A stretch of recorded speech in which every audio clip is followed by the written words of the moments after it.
This is probably a suicide. And where the gun?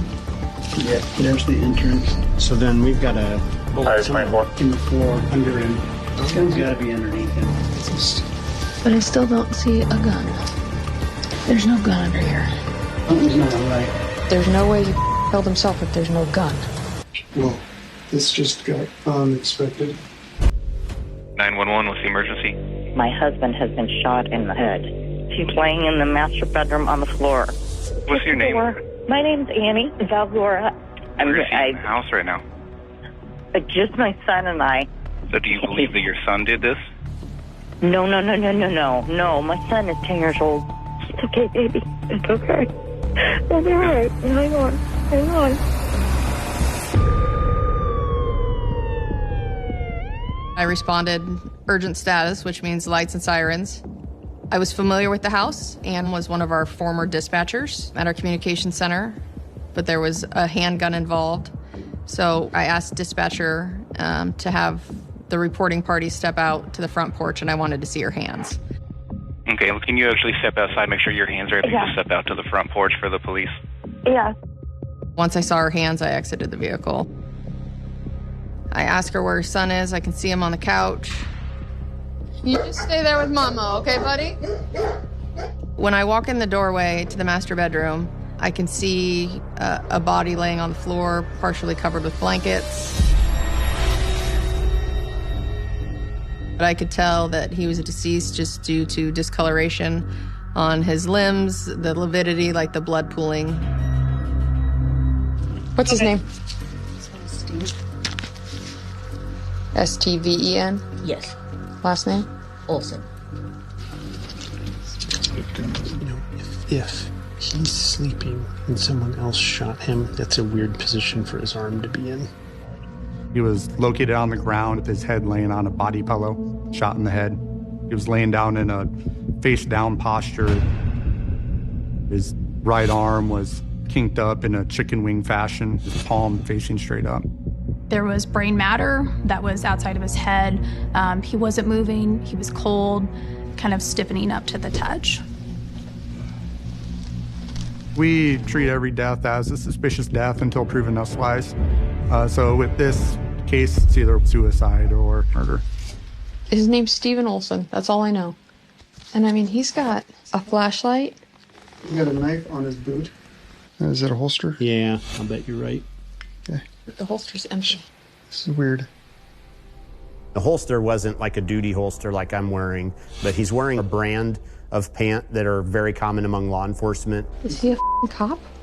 And so that made all of us think, okay, well, is he a police officer or what's he doing? And so as I'm looking at the body, and I'm assuming that this is a suicide, he put the gun to his head. And I'm assuming that the gun then fell and his body fell over the top of it.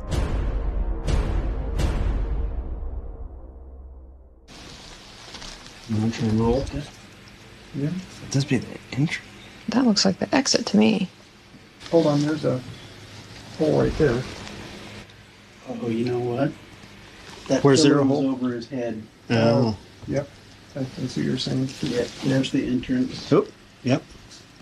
There was a large opening on the backside of the pillow. When you move the backside of the pillow down, there was blood spattering on a much smaller hole.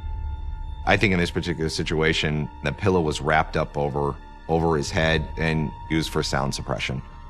So then we've got a bullet somewhere. In the floor. Under him. Can you have Very good casing. If he was laying on the floor when he did it. Right. And where the gun? This gun's got to be underneath him. There's a shell casing. Yep. There was a shell casing found near Steve Olson with a stamp on it for a FC-32 auto. It's difficult to make any conclusions based on the placement of any shell casings. We needed the firearm. I still don't see a gun. There's no gun under here. Well, if there's no f***ing gun, then it's not. Something's not right. At that moment, there's an exclamation point that goes off in my head. Oh, all right, well, this is a problem. We need to find the gun to fill in the blanks and help us understand what happened there. What do we have on tabletops? Anything interesting? No, I didn't see If there was, I mean, nothing on the nightstands or bathroom over here.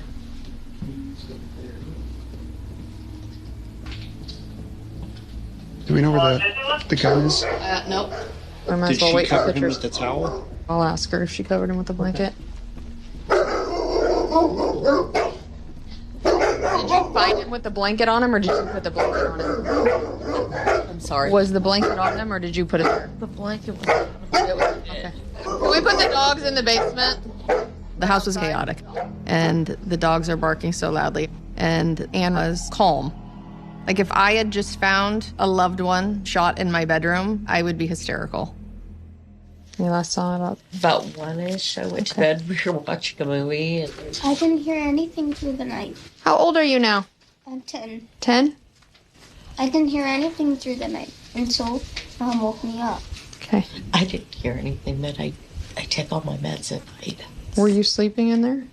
I was sleeping right next to it in my bed. In your bed? Yeah. Then again, I don't hold. So all three of you slept in that room last night? Yeah. Okay. We were having movie night. But we crashed out before he did. Okay. Well, just sit tight here. She's saying that all three of them slept in this room last night. So she woke up and what? You don't just walk by that. No. Well, has she moved anything? No. Because the blanket was covering him. We still don't have a gun? We want to come get some pictures. Okay. Yeah. We might want to close that door. We don't want her to see this. I don't want her son to see it either. No. She's saying that they all felt they were having a movie night. They were all cuddled in here in this room. They fell asleep before he did. But she's, I take lots of meds, so I didn't hear anything. But there's no way he killed himself if there's no gun. I think she shot him. I don't really know. I think she hid the gun somewhere. Whoa. This just got unexpected. There was no gun located within reach. Either he died by suicide and somebody moved the gun, or somebody shot him. Speaking with Anne was a high priority. She's going to be the best one to tell us what actually did happen there. Nice lady picked up the phone within the first ring. We found out that Steve Olson had some involvement with law enforcement down in Des Moines, and he was a security guard up at Nebraska Medical Center. He worked double shifts in order to provide extra financial support to the family. This officer came down and she told me that Steve was gone. My first thought was, I want him back. I want him back. I want my Steve. And it was hard to accept that he's gone.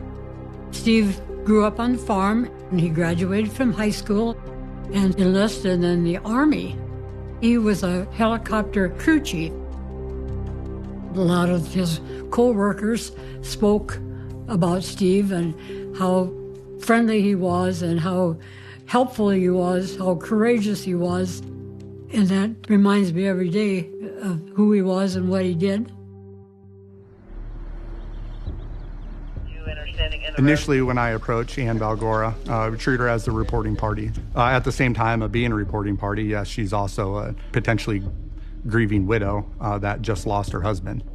And so there's a lot of delicate questions that are asked in order to, figure out as far as what had happened or what was going on. This is definitely not the process right now for anyone. As far as history with Stephen, had he made any comments about self-harm or wanting to hurt himself? No, we were just trying to put things back together, deciding whether he was going to keep his lease at his apartment or because he was here most of the time anyway. We had separated just because he was drinking his, he drank heavily. And I said, look, if you're going to have a drink, I get it. And I said, but You can't drink to intoxication every time. Were you guys ever involved in any sort of physical altercation? No. Did he ever threaten violence, anything like that? No, not towards himself. What about just fights in general? We argued about about how much money he spent on alcohol, considering there's other things, and that ties into the loony bit about the whole thing. The loony bit? He would accuse you of being loony? Or... Oh, no. I don't think he accused me of being loony. I mean, he knew I was a nut, but I'm a night... It's not that I'm a nut, I'm a night shifter. Oh, okay. And I did have acute anxiety. Yes, last year they were telling me I was absolutely loony, that I was... And the bottom line was, I have anxiety, acute anxiety disorder. Anne was very willing to offer up a bunch of information about her ailments and numerous other things, but not necessarily any grief that took place in regards to Steve dying in the room that we were sitting next to. Obviously, we became more and more suspicious in regards to what had actually occurred in the bedroom. You have 3 people in a room, 2 people walk out. So there is that external possibility that there was an intruder that came into the home. And then the only other possibility that Anne was responsible for it.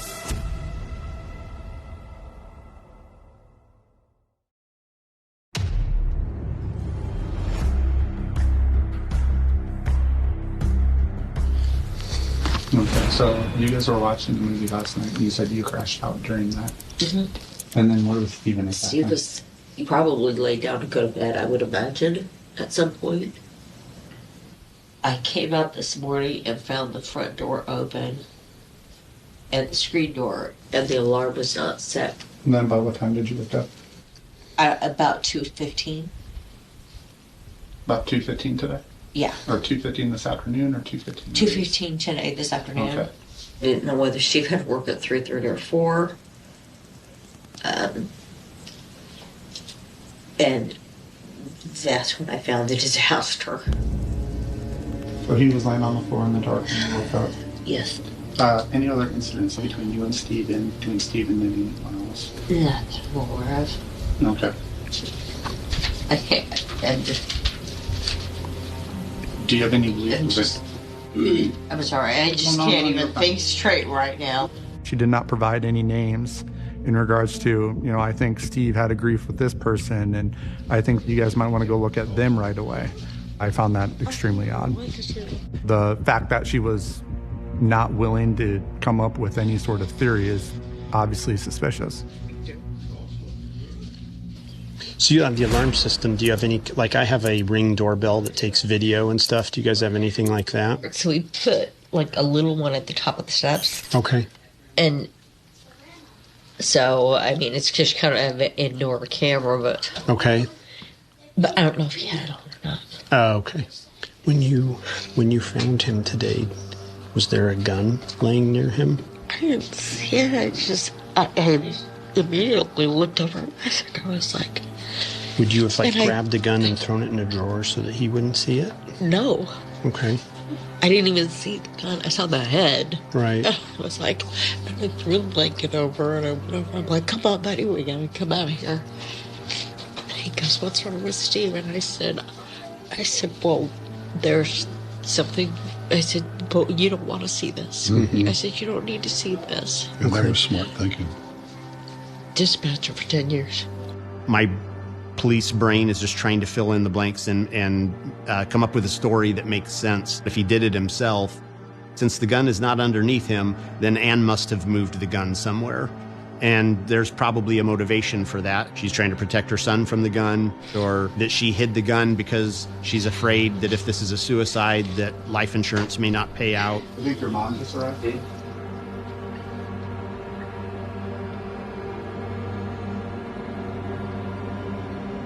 We were trying to get the son interviewed by a juvenile forensic interviewer.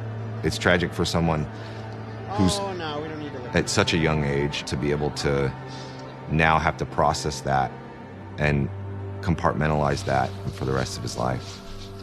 Would it be able going in there with someone to get some clothes out of the closet for him to put on? I'll go in with Sergeant McLean and we'll see if we can find those for you. Okay. Just so that we can at least get that done. Okay. Okay.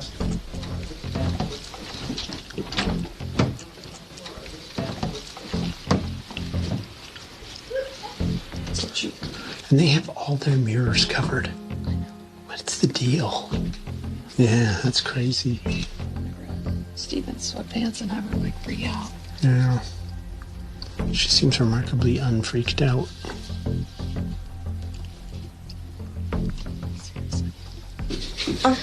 Wait to see. Well, we're going to work through it a little bit at a time. Maybe we can head on to the police department and we can continue our conversation. We're going to have the Douglas County Crime Labs going to come in on standard procedure. They come in and process the scene to make sure that we don't miss anything and that we get a full grasp as far as what's everything that's going on. Okay? The Douglas County Crime Lab was also responding to the scene in order to search through the rest of the house. There wasn't necessarily anything that we had concrete at that time. And so we're hoping to preserve any evidence that may be at the scene and at least collect a gunshot residue kit on hand. Do the same thing with your left palm. Yeah. Can I have one last cigarette before we go to the police department? Can I smoke out here? Thank you. Yep, and we'll see you in a little bit, okay? Okay. Just gonna have a cigarette quick.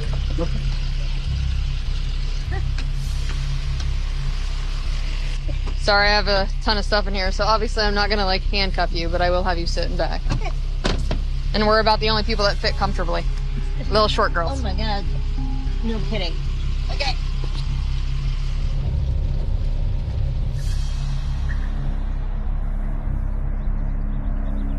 When we arrived at the police department, I viewed Ann in a different light from when we initially responded to the call. Now she's a possible suspect. I thought I had a chance to, confront her with a much harder accusation. There you go. In order to elicit a response from that.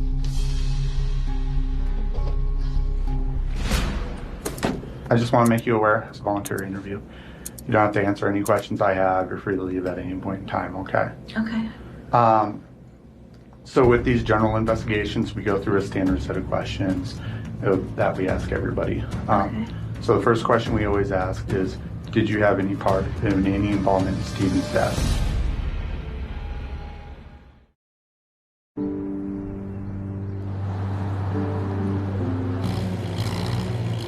Steve was very protective.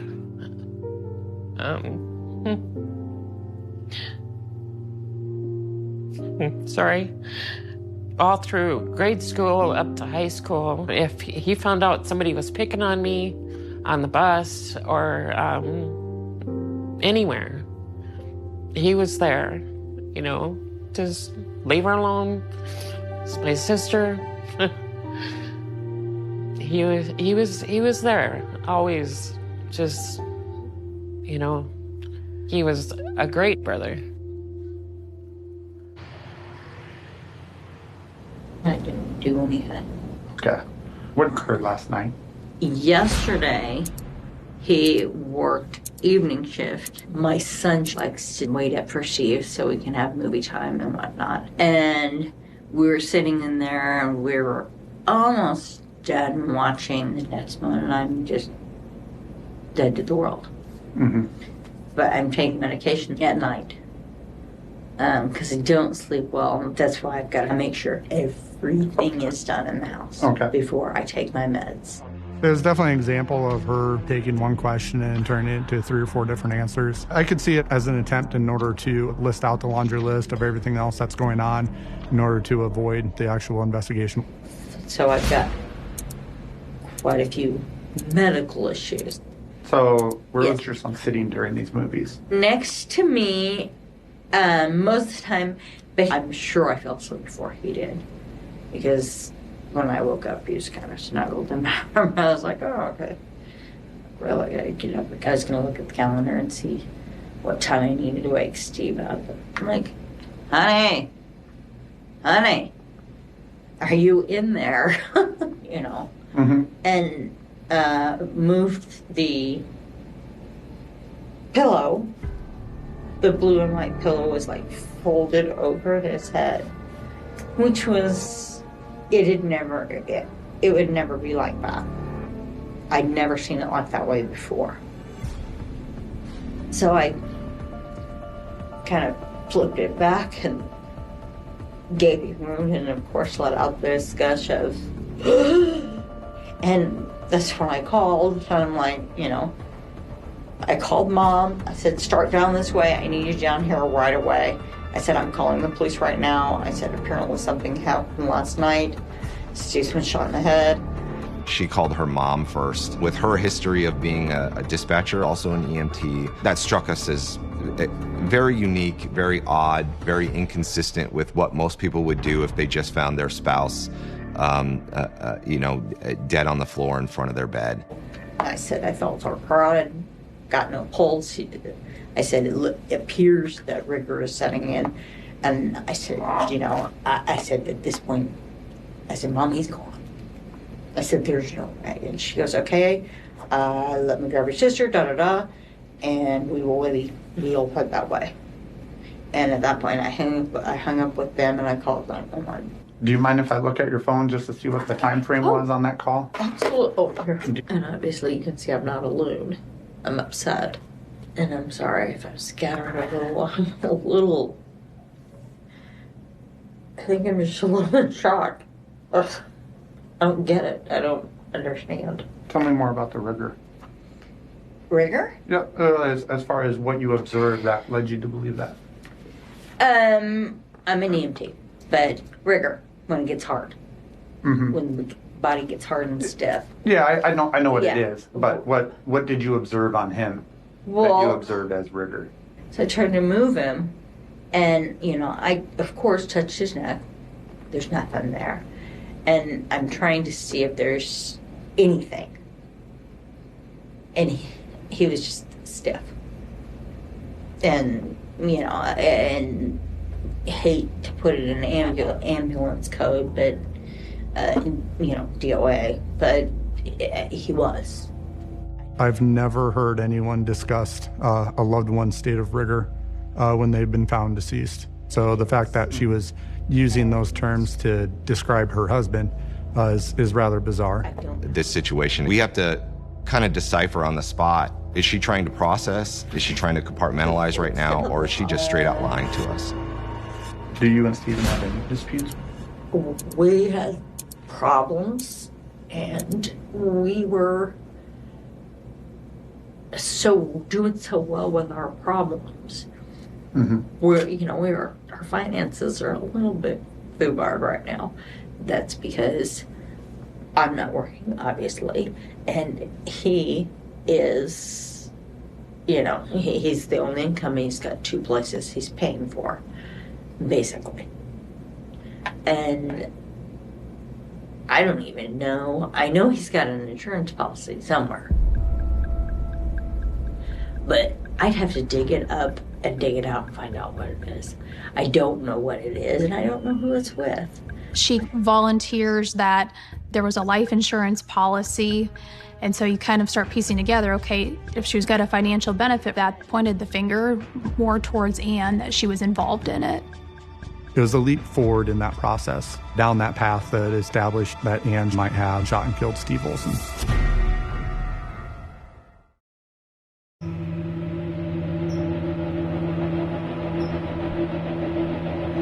I want to go ahead and backtrack as far as what occurred here. And how did you find the doors when you exited the room this morning, or this afternoon, I should say?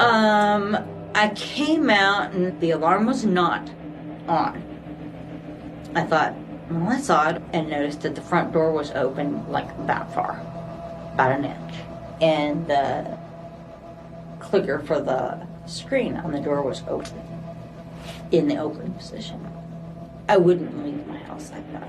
The clicker was open? The screen lock. Oh, okay, so for the storm door? Yeah. Out front? Yeah, it was unlocked as well. Outside of Anne's statements of the door was found open when she woke up in the morning and the storm door was unlocked, there was no indication in the house that somebody had entered the house or got involved in any sort of struggle. It becomes more and more likely that Anne was essentially covering up any involvement in it. What happened after that? So then I go in and I'm like, okay, it's time for you guys to get up. As I walked over, I'm like, hey, loser. You're not supposed to sleep on the floor. Get up. Mm-hmm. And I said, it's almost 2:30 and I don't know when you work, so you need to get up. Anne's behavior was just so odd. You kind of go, okay, is this somebody whose behavior and their speech and the manner that they're presenting themselves consistent with someone who just came upon their husband shot in the head? And there was just no response at all. I just freaked out.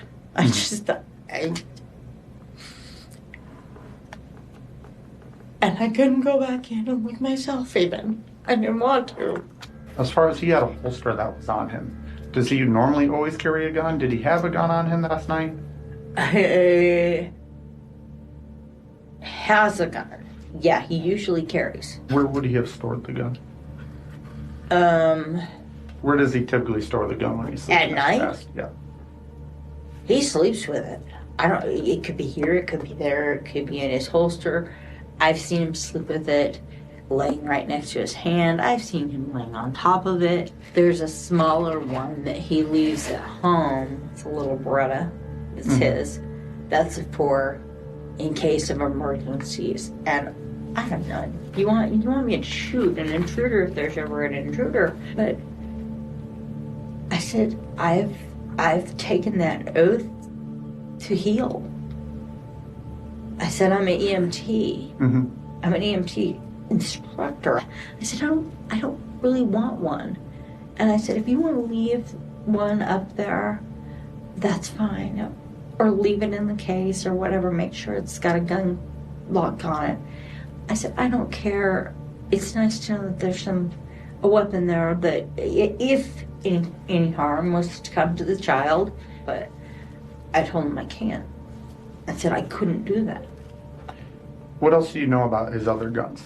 That's really all I know about his gun stuff. Because I don't like them. I've seen what they can do. So I'm really kind of an anti-gun person. As far as her never being able to shoot an intruder, not having much contact with guns in the house, that clearly shows that she just wanted to really kind of distance herself from it. There's enough oddities in the conversation that we had already had that anything that Anne had told me during that interview, I would have been extremely skeptical of. And what do you think happened to the handgun? I have no idea. I have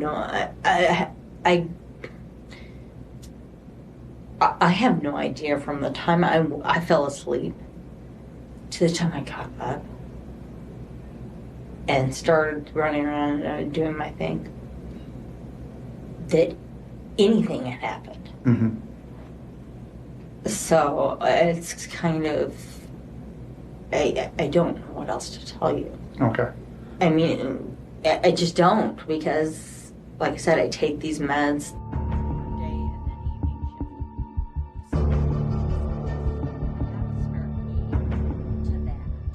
Did you know of anybody that he was having disputes with, anything along those lines?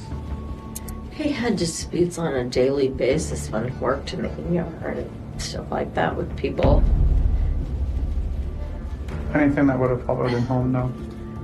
A couple. There were a few, especially with one particular one.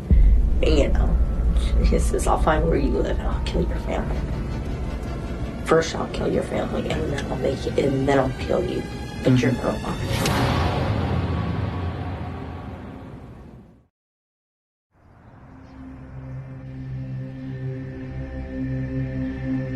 He had recent altercations that made threats.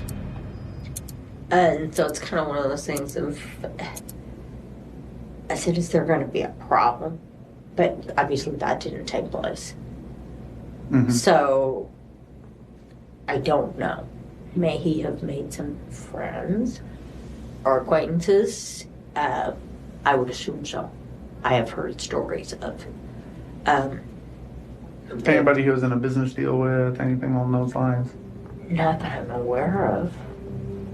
We're going down the road of looking at a possible suspect. But there was nobody she suspected that broke into her house. There was just very little information that was offered up through that. I felt that we were going around in circles. Would there be any reason why gunshot residue would show up on your hand? No, unless it comes off on like the pillow or blanket that I lifted up or checked him for vitals. That would be the only reason. Okay. I don't know how that's transferred exactly, so I don't know if that counts or not. Okay. I do have our forensic or computer forensics guy coming down. Would you consent for us doing an extraction on your cell phone? Just extraction, just look through it, make sure that everything matches up, see if there's any clues on that. Oh, I don't care. Okay. Have it. Okay. It's a piece of crap. Let me go and fill out that form. Okay. So that we can get started on that, and then I'll be back in to check on you, okay?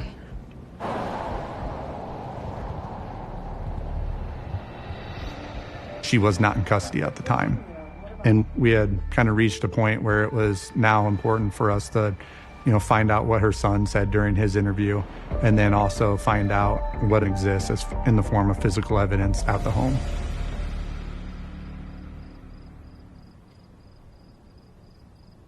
We contacted ADT, which was the security company that operated the security system within Ann Valgora's home. Anytime that front door was opened even an inch, the chimes for the doors announcing someone's arrival would have gone off, and also logged their entrance onto the security system logs.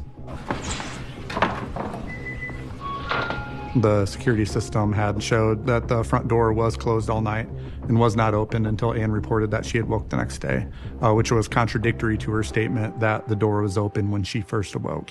It also showed that the security system had lost connectivity via the internet that had supported it for communication. But even if she were to unplug the internet to disable the security system, it's still then to communicate with ADT via cell signal. Also, Ann told us there was a motion camera that was sitting up in the hallway of the second floor of the residence. It was an infrared camera that was motion activated. We were able to forensically examine that camera. Later on that night, Steve is seen upstairs along with Ann's child. Appears to be checking the upstairs, and they walk through. At that point in time, Steve has a large handgun that's on his hip. Also, the camera scans across and shows a laundry pile that's located at the end of the hallway in front of the linen closet. Hours later, when it activated itself again, based on motion, it showed that Andy walked through the camera, nude from the waist up, and we were able to discern that the laundry on the south end of the hallway had been moved and displaced. Anne claimed that she had taken her nightly medication and that when she takes that, she's dead to the world and she was sound asleep. She didn't hear anything. So that there's camera footage and with Anne moving about through the upstairs indicates that wasn't true. We were starting to dig through every single room upstairs. We were looking for any weapon that was capable of firing a .32 and every aspect of where we believe a gun could fit. And then in the laundry room, we were able to locate a .32 caliber Beretta upside down in the dryer. The same markings that were on the shell casings that were in the magazine of that Beretta was consistent to this casing that had already been fired. As soon as we found it, we deemed it this is the murder weapon. Finding the gun was a turning point. I believe that Ann took that upstairs after she took her clothes off because she was washing her clothes. I think that she washed the gun as well. Later in that day, we were able to find a Colt 45 in the upstairs laundry pile. Comparison of that Colt 45 Commander along with the video of Steve upstairs at 1:30 a.m. It appears to be the handgun that he had on his hip when he was walking around the house at night. I believe that she took that weapon off of him and then hid it, just possibly to throw us off.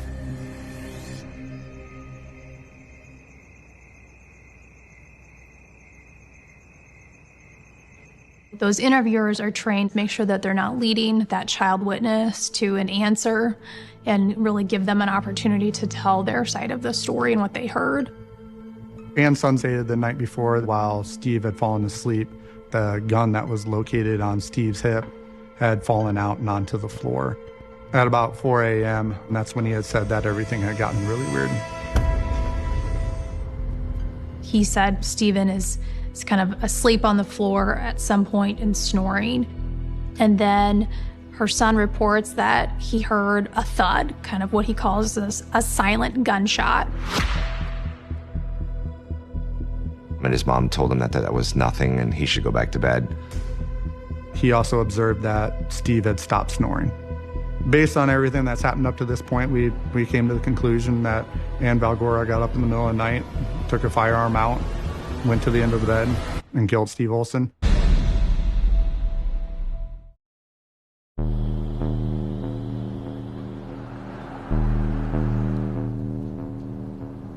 The way everything appeared in the house. And then if you add that to the things that Ann's son said during his interview, at that point, I think law enforcement felt pretty confident that they had their suspect. Ann had gone to her mother's house to stay for the evening. And so we had went out to the residence in order to make contact with her, informing her that, we needed to talk to her back at the police department to finish up some stuff. Camera's already on the roll. Okay. No. Just We'll go over to this side, Ann. sure. And hop in there. Get that seatbelt on for me. That'd be great. All right. Your passenger seat empty? Yes. Ready for you.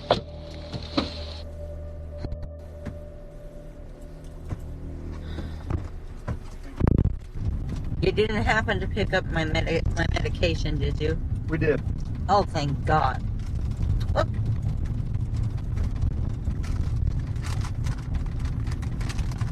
No, my head is pounding. Ann seemed nonchalant, not necessarily worried, not asking questions, not saying, hey, did you get more information?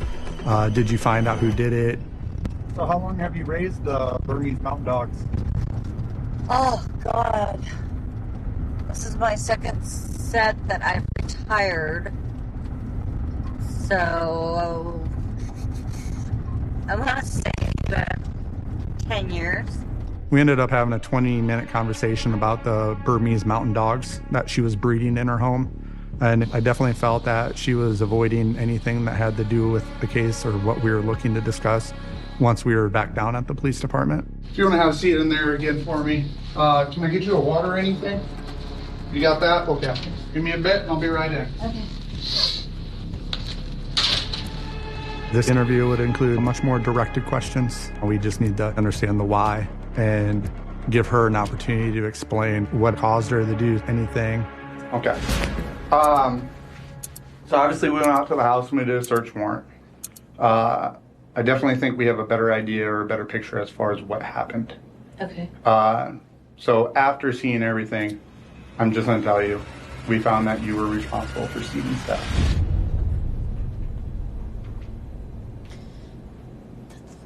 Okay. I'd like an attorney. Okay. You want to stand up? How could I'm just asking, in what way would I be responsible for it? Well, we can't. We can't have a further discussion with you if you've invoked your right and you'd like to speak with an attorney. So, we've stops our interview, Ann. Okay.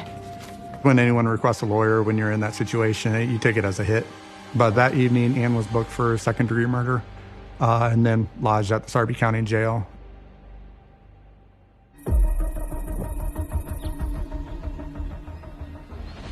A Papillion woman is in jail this evening, charged with murder. And police just released the first details in the case this afternoon, and Sharon Chen is on the live desk with more. Well, John and Lauren, we've learned that it was about 3:30 yesterday when Papillion police officers found Stephen Douglas Olson with a gunshot wound to the head. Officers arrested 49-year-old Anne Valgora. She is accused of second-degree murder with the use of a deadly weapon to commit a felony and also tampering with evidence. Valgora is set to appear before a judge tomorrow morning.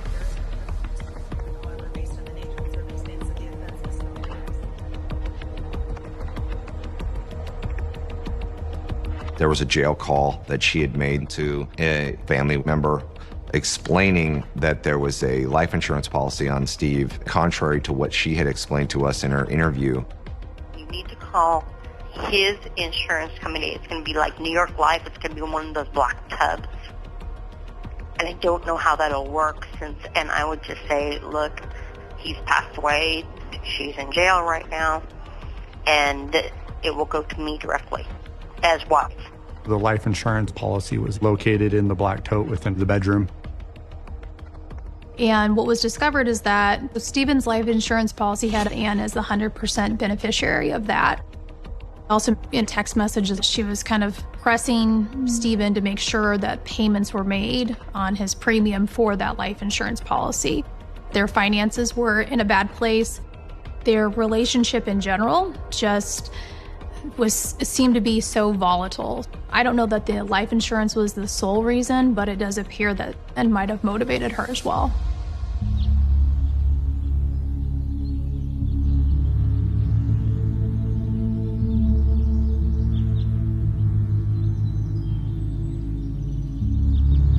She ultimately pled to first-degree assault, which sounds like a huge step down from first-degree murder. But in Nebraska, the potential sentence for first-degree assault is 50 years. So we knew that if she was willing to plead guilty to that, at her age, she'd be serving some pretty significant jail time. She was sentenced to 40 to 50 years in jail.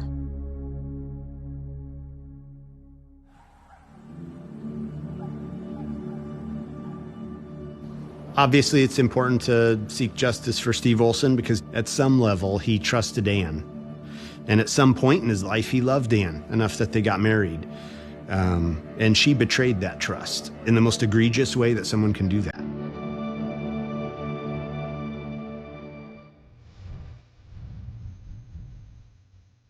Steve was always so good. When I'd talk to him on the phone, and I'd call him and talk to him for a while, and when we'd say goodbye, he'd always say, "Love you," you know. It's been hard, but I still. I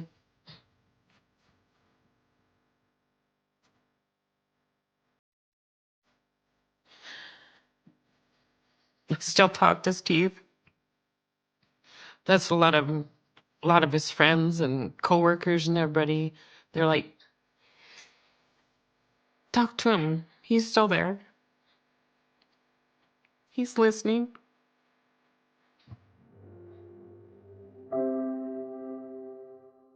On the morning of September 13th, 2017, the silence of the countryside near Castignano del Capo was broken not by the sound of machinery or the voices of farmers beginning another ordinary day, but by the careful movements of investigators gathering in a remote agricultural field. The landscape itself appeared unremarkable. Dry soil stretched beneath the late summer sun, interrupted only by patches of low vegetation and scattered stones that blended naturally into the terrain. Nothing about the location immediately suggested that it had become the final resting place of a 16-year-old girl whose disappearance had captured the attention of an entire nation. For 10 days, family members, volunteers, police officers, and ordinary citizens had searched for Noemi Durini. Her photograph had circulated across television broadcasts and social media, while appeals from her loved ones urged anyone with information to come forward. Hope had slowly faded with each passing day, yet her family continued to believe that she might somehow return home alive. That hope ended here, in a quiet field far from the streets of her hometown. The investigators had not discovered the location through forensic technology or an anonymous tip. They had been brought there by the person who, until only days before, had publicly presented himself as someone equally desperate to find her. Standing before them was 17-year-old Lucio Marzo, Noemi's boyfriend. During the days following her disappearance, he had participated in searches, answered questions from investigators, and appeared before cameras with a composed expression that suggested concern rather than guilt. Yet after hours of questioning on September 13th, his account changed. He admitted responsibility for Noemi's death and agreed to lead investigators to the place where he had concealed her body. The officers followed him into the rural landscape without celebration or relief. A confession could answer one question, but it also signaled the beginning of many others. When they arrived, Lucio identified a specific area where large stones covered the ground. At first glance, there was nothing extraordinary about the pile. Stones were common throughout the countryside, and years of agricultural work had left countless similar formations scattered across nearby fields. Only after investigators began removing them, one by one, did the horrifying reality beneath become apparent. Each heavy stone demanded careful effort to lift away. Beneath them lay layers of soil and branches deliberately arranged to conceal what had happened. Eventually, they reached the body of Noemi Durini. The discovery marked the end of the search, but the beginning of a criminal investigation that would shock Italy not only because of the brutality of the killing itself, but because so many warning signs had existed long before that September morning. In the months and years that followed, discussions surrounding the case would extend far beyond the actions of a single offender. They would raise uncomfortable questions about abusive relationships among teenagers, about the warning signs of coercive control, and about whether opportunities to intervene had been missed. Those questions remain central to understanding why the murder of Noemi Durini continues to be remembered. At the center of the case was not merely an act of violence, but a relationship that had steadily deteriorated in full view of those closest to the victim. According to the investigative record and the testimony of her family, Noemi's relationship with Lucio had become increasingly controlling and abusive before her death. Her mother had repeatedly expressed concern. Reports had been made to the authorities. Legal procedures had begun. Yet despite these efforts, nothing ultimately prevented the events that unfolded on September 3rd, 2017. Looking back at the case today, it is tempting to see its conclusion as inevitable, to imagine that every warning sign pointed toward an unavoidable tragedy. The reality is more complicated. Each individual event, viewed in isolation, might have appeared manageable or temporary. Many abusive relationships begin not with physical violence, but with behaviors that are too often dismissed as jealousy, immaturity, or emotional insecurity. Requests to know where a partner is, demands to check a phone, objections to certain friendships, taken separately. Such actions are sometimes minimized or misunderstood. However, when they accumulate into a pattern of control, they can become indicators of something far more dangerous. The investigation into Noemi's death would later reconstruct exactly such a pattern. It did not emerge overnight. Instead, it developed gradually until violence became part of the relationship itself. Long before investigators entered that field on September 13th, Noemi's family had become deeply concerned. They observed injuries. They heard admissions from their daughter after she initially attempted to explain away bruises by saying she had fallen. According to her mother's account, Noemi later acknowledged that Lucio had assaulted her. The reported acts included slapping, choking, pushing her to the ground, and threatening to kill her if she ever ended the relationship. These were not isolated allegations, emerging only after the tragedy. They had been communicated before Noemi disappeared. Her mother sought help from authorities on more than one occasion, hoping intervention might protect her daughter before the situation escalated further. Those reports would later become one of the most discussed aspects of the case. Public attention increasingly shifted from asking only how Noemi had died to asking whether the institutions responsible for protecting vulnerable young people had possessed enough information to recognize the danger sooner. Such questions are rarely simple. Criminal investigations often reconstruct events with the clarity that hindsight provides, while those living through them must make decisions amid uncertainty. Nevertheless, the existence of prior complaints fundamentally shaped public understanding of the case. It suggested that the tragedy did not emerge without warning, but instead followed a series of escalating incidents that had already caused significant alarm within Noemi's family. During the 10 days between Noemi's disappearance and the recovery of her body, the search for answers unfolded in parallel with the search for the missing teenager herself. At first, relatives believed she might once again have left home after an argument, as had happened previously. Only after she failed to return did concern rapidly intensify. On September 6th, her family officially reported her missing, prompting police to begin a broader investigation. Search operations expanded as volunteers joined officers in combing the surrounding area. Dogs trained to detect human scent participated in the effort. Helicopters surveyed the countryside from above.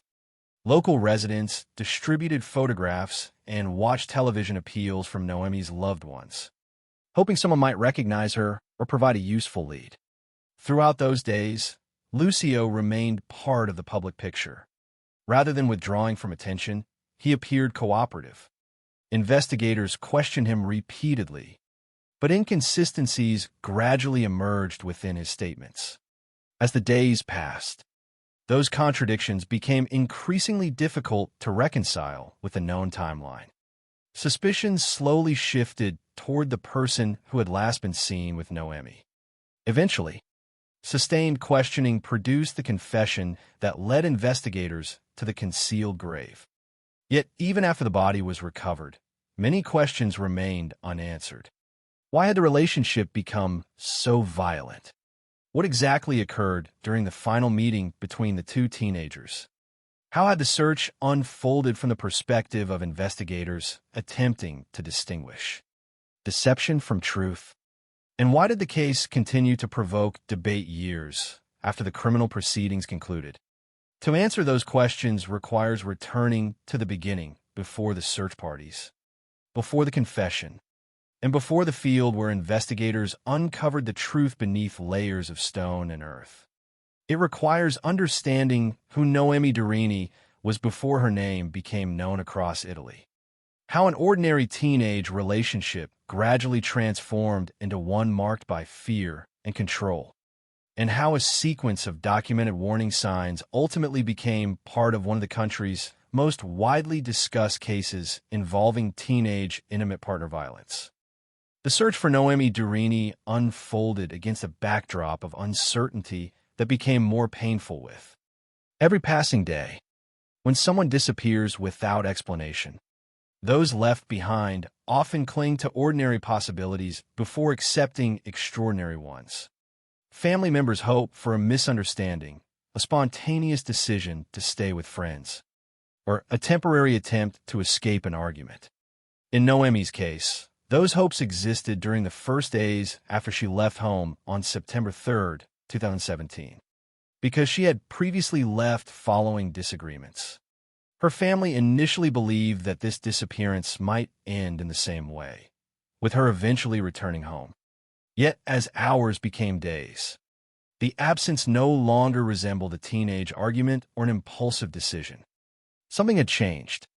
On September 6th, her family officially reported her missing, transforming private concern into a formal investigation. Police officers began gathering information about her last known movements, the people she had been in contact with, and the circumstances surrounding the final day she was seen alive. Like many missing person investigations, the earliest phase focused on establishing a reliable timeline. Every confirmed sighting, every conversation, and every movement became important. According to the available information, The last confirmed moments of Noemi's ordinary life occurred when she left home after telling her mother that she was going to meet Lucio Marzo. It was a statement that sounded routine at the time. There was no indication that it would become the final conversation between mother and daughter. As investigators reconstructed those events, attention naturally turned toward the relationship between the two teenagers. It quickly became clear that this was not simply a story of young love interrupted by unexplained tragedy. According to the accounts provided by Noemi's family and reflected in the investigative record, the relationship had become increasingly unhealthy over time. Control had gradually replaced affection. Fear had begun replacing trust. Those closest to Noemi described changes that were impossible to ignore. Lucio reportedly displayed intense jealousy. You want to know where Noemi was, who she spent time with, and whom she spoke to. He frequently checked her phone and objected to her communicating with male friends. Friends later described situations in which even brief delays in responding to messages would provoke repeated phone calls. On at least one occasion, according to the information contained in the case materials, he demanded that she share her location to prove she was telling the truth about where she was. None of these behaviors alone explained what would eventually happen, but together they formed a documented pattern of possessiveness that investigators and prosecutors would later identify as an important part of the relationship's progression. Patterns like these are often difficult to recognize while they are developing, particularly among teenagers experiencing their first serious relationships. Jealousy is sometimes mistaken for affection, persistence for devotion, and possessiveness for emotional investment. Only later, when the behavior escalates into intimidation or violence, does the earlier pattern become easier to understand. In Noemi's case, the evidence presented after her death suggested that the controlling behavior did not remain emotional. According to statements made by her family, physical violence eventually entered the relationship as well. They noticed bruises on her face, marks around her wrists, and injuries on her arms. At first, Noemi explained them away, saying she had fallen. Such explanations are not uncommon when victims attempt to shield someone close to them or hope that the violence will not happen again. Later, however, she reportedly admitted that Lucio had assaulted her. Her mother's account described incidents involving slapping, choking, pushing her to the ground, and threats that he would kill her if she attempted to end the relationship. Those allegations were not revealed only after the homicide. They had already prompted Noemi's mother, Immaculata, to seek help before the tragedy occurred. Concerned for her daughter's safety, she repeatedly urged Noemi to leave the relationship. According to the information available, those efforts were unsuccessful. Emotional attachment, fear, and hope for change often make abusive relationships extraordinarily difficult to leave. Regardless of age, recognizing the seriousness of the situation, Immaculata went beyond private conversations and contacted law enforcement. She reported the violence to the authorities on 2 separate occasions. In addition, civil proceedings were initiated to examine Lucio's family environment. These actions demonstrated that the concerns were neither isolated nor informal. They became part of an official record before Noemi disappeared. Yet despite those reports, no protective measure ultimately prevented the 2 teenagers from continuing to meet. This aspect of the case would later become one of its most significant public dimensions. The criminal investigation examined the homicide itself, but public discussion increasingly focused on the events that preceded it. Many people questioned whether earlier intervention might have changed the outcome. Others emphasized the challenges authorities face when responding to allegations involving minors, relationships, and evolving patterns of abuse. While the answers to those broader questions remain complex, the documented fact remained that warnings had existed before September 2017. They became impossible to ignore after the tragedy unfolded. During the final weeks of Noemi's life, according to the investigative reconstruction. The relationship deteriorated even further. By late August, she reportedly confided in friends that she was frightened and wanted to end the relationship. Ending an abusive relationship can be one of the most dangerous moments for victims because it directly challenges the control exercised by an abusive partner. Prosecutors would later argue that this dynamic became central to understanding the motive behind the crime. The evidence indicated that Lucio repeatedly requested one final meeting to talk. Eventually, Noemi agreed. On the morning of September 3rd, she left home believing she was going to see him. Surveillance cameras later confirmed her movement toward the place where Lucio was waiting. That meeting became the last confirmed sighting of Noemi alive. According to the prosecution's reconstruction, based on Lucio's confession and the subsequent forensic investigation, the two traveled to a rural area near Castignano del Capo. There, an argument occurred. Prosecutors concluded that Noemi wanted to end the relationship permanently and that Lucio refused to accept her decision. The confrontation turned violent. The investigation determined that she suffered severe injuries, including trauma to her head and neck as well as stab wounds. After the assault, Lucio concealed her body beneath soil, branches, and numerous heavy stones in an apparent effort to prevent it from ever being discovered. The medical examination later established that the circumstances of her death were even more disturbing than Lucio initially admitted. He first claimed that he had stabbed her only once. The autopsy contradicted that account, documenting multiple injuries and concluding that Noemi showed signs consistent with still being alive when she was buried, with the cause of death determined to be asphyxiation after being covered beneath the earth and stones. Those findings profoundly influenced both the legal proceedings and the public response to the case. They transformed what was already a deeply tragic homicide into one that shocked the nation because of its exceptional cruelty. Even after Lucio confessed and directed investigators to the burial site, some questions remained unresolved. Noemi's family questioned whether one person alone could have dragged the body, prepared the burial site, and covered it with numerous heavy stones. Those concerns led investigators to examine the possibility that someone might have assisted in concealing the crime. Lucio's father was investigated on suspicion of helping hide the body. Ultimately, however, the available evidence was insufficient to support criminal responsibility, and he was cleared. Although prosecutors and courts continued examining whether another individual could have played a role, no one besides Lucio was ever convicted in connection with Noemi's murder.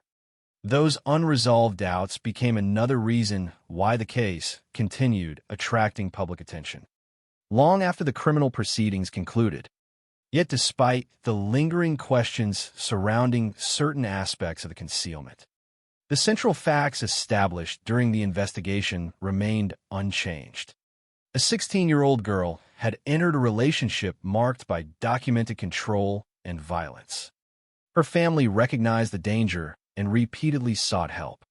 She disappeared after leaving to meet the person she had reportedly wanted to leave. 10 days later, following his confession, investigators recovered her body from beneath a carefully concealed pile of stones in a remote field. Those facts would form the foundation of the courtroom proceedings that followed and would ultimately make the name Noemi Durini synonymous in Italy with the urgent need to recognize and respond to warning signs of abuse before they become irreversible tragedy. The confession on September 13th answered the most urgent question that investigators had faced during the previous 10 days: where Noemi Durini was. It did not, however, erase the uncertainty surrounding everything that had led to that moment. In many criminal investigations, a confession provides a complete narrative that neatly explains the sequence of events. In this case, the confession became only one piece of a much larger picture. Investigators compared Lucio Marzo's statements with the physical evidence recovered at the scene. The findings of the forensic examination, the documented history of the relationship, and the testimony gathered from family members and witnesses. That process revealed important inconsistencies. Lucio initially attempted to minimize what had happened, claiming that he had stabbed Noemi only once. The autopsy, however, painted a far more complex and disturbing picture. Medical experts documented multiple injuries, including severe trauma to the head and neck, stab wounds, bruising, and evidence that she had been dragged before being concealed beneath soil, branches, and heavy stones. Most significant was the conclusion that Noemi still showed signs consistent with being alive when she was buried, and that her ultimate cause of death was asphyxiation after being covered beneath the earth and stones. Those findings fundamentally shaped both the prosecution's case and the public understanding of the crime. They demonstrated that the physical evidence could not be fully reconciled with Lucio's initial description of events and reinforced the conclusion that the killing had involved a sequence of violent acts rather than a single impulsive assault. As investigators reconstructed the chronology, the contrast between Lucio's actions before and after the crime became increasingly striking. Before September 3rd, according to the information gathered during the investigation, the relationship had already been marked by repeated controlling behavior and violence. After September 3rd, during the period in which Noemi's family desperately searched for her, Lucio publicly behaved as though he shared their concern. He answered questions, participated in the search effort, and repeatedly denied knowing where she was. Each passing day allowed hope to survive for those closest to Noemi, while simultaneously increasing the emotional burden that would follow once the truth emerged. From the perspective of investigators, his changing statements became increasingly difficult to reconcile with the evidence they were collecting. Contradictions accumulated, and repeated interviews gradually narrowed the distance between suspicion and certainty. When he finally directed police to the concealed burial site, the investigation shifted from a missing person inquiry to a homicide case supported by confession, forensic evidence, and the documented history of abuse that had preceded the killing. Yet, even with those elements in place, the investigation did not end. One of the issues that continued to generate discussion involved the concealment of Noemi's body. According to the established facts, the body had been hidden beneath numerous heavy stones, layers of soil, and branches in an apparent attempt to prevent discovery. Members of Noemi's family questioned whether a single 17-year-old could realistically have completed every stage of that concealment alone, particularly the movement of the body and the placement of the large stones. Those concerns prompted investigators to examine the possibility that another individual had assisted after the crime. Lucio's father became the subject of an investigation concerning possible concealment of the body. However, despite those inquiries, authorities ultimately concluded that the available evidence did not support criminal responsibility. He was cleared, and no additional individual was convicted in connection with Noemi's death. Although public debate over that issue continued, the courts found no sufficient legal basis to attribute participation in the crime to anyone other than Lucio Marzo.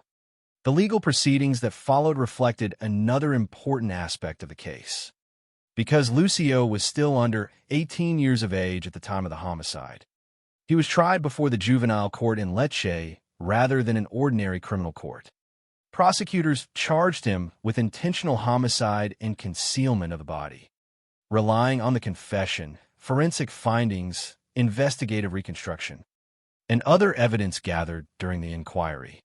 In October 2018, following fast-track proceedings, the court convicted Lucio and sentenced him to 18 years and 8 months in prison.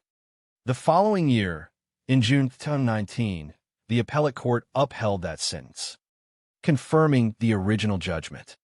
Legally, the criminal case had reached its conclusion. Socially, however, the discussion surrounding Noemi Durini's death was only beginning. Her murder became one of Italy's most widely recognized examples of violence within teenage intimate relationships. Not only because of the brutality of the crime itself, but because so many warning signs had existed beforehand. The documented reports made by her mother, the allegations of repeated abuse, and the apparent escalation from controlling behavior to physical violence prompted widespread reflection about how institutions, family, schools, and communities identify and respond to abusive relationships involving adolescents. Unlike many criminal cases that gradually disappear from public attention after sentencing, Noemi's story continued to resonate because it represented more than a single act of violence. It illustrated how patterns of coercive control can develop long before a fatal outcome, and how those patterns may be dismissed or underestimated while they are still unfolding. In the years following the conviction, Noemi's family continued seeking answers to what they believed were unresolved aspects of the investigation, particularly regarding the possibility that others might have assisted in concealing the body. Although no further convictions resulted from those efforts, their determination reflected the enduring pain left by a crime whose consequences extended far beyond the courtroom. Additional legal developments also kept the case in the public eye. In 2024, reports circulated suggesting that Lucio had received semi-liberty. Authorities officially clarified that those reports were inaccurate and confirmed that he remained in prison without having received that benefit. The following year, in 2025, an appellate court upheld convictions against Lucio's parents in a defamation case brought by Noemi's mother after statements they had made publicly were found to have harmed Noemi's reputation while defending their son. Those later proceedings underscored that, even years after the homicide, the emotional and legal consequences continued affecting the families involved. Today, the name Noemi Durini is remembered not simply because of the crime committed against her, but because her case became a catalyst for broader conversations across Italy about teenage dating violence, coercive control, and the importance of recognizing danger before it becomes irreversible. Projects such as Casa di Noemi emerged as part of that legacy, seeking to raise awareness and support victims of gender-based violence. Her story serves as a reminder that abusive relationships often reveal warning signs long before the final act of violence occurs, and that every report, every concern expressed by loved ones, and every request for help deserves careful attention. The tragedy that ended in a quiet rural field on September 13, 2017, cannot be undone, but its lessons continue to shape discussions about prevention, protection, and the responsibility to take signs of abuse seriously before another family is forced to endure the same irreversible loss. Noemi Durini was 16 years old when her life became the center of one of Italy's most disturbing criminal investigations. Before newspaper headlines reduced her identity to the victim of a brutal homicide, she was simply a teenager growing up in the small town of Specchia, located in the province of Lecce in the southern Italian region of Puglia. Friends and acquaintances described her as cheerful and sociable, a young girl who enjoyed spending time with those close to her and who embraced many of the ordinary interests shared by teenagers her age. She lived with her mother and sisters following her parents' separation, and although the family had experienced changes that accompany divorce, they remained closely connected. Home represented a place where Noemi could laugh, argue, dream about the future, and experience the everyday routines of adolescence. Nothing about her background suggested that within a single year her name would become known throughout Italy as a symbol of teenage intimate partner violence. Like countless teenagers, Noemi was beginning to experience greater independence.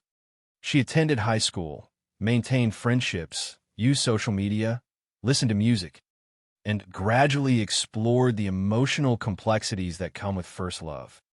To the outside world, these were ordinary milestones. Relationships during adolescence often feel intensely important because they are experienced for the first time. Emotions become stronger, disagreements seem larger, and the desire to be understood by another person can outweigh even the advice of family members. It was within this stage of her life that Noemi met Lucio Marzo. He was approximately 1 year older than she was, and at the beginning of 2017, the two began a romantic relationship. At first, there appeared to be nothing extraordinary about it. Families and friends often expect teenage romances to come and go, bringing moments of happiness as well as occasional arguments. There was no public indication during the earliest stage of their relationship that it would eventually become the subject of criminal proceedings.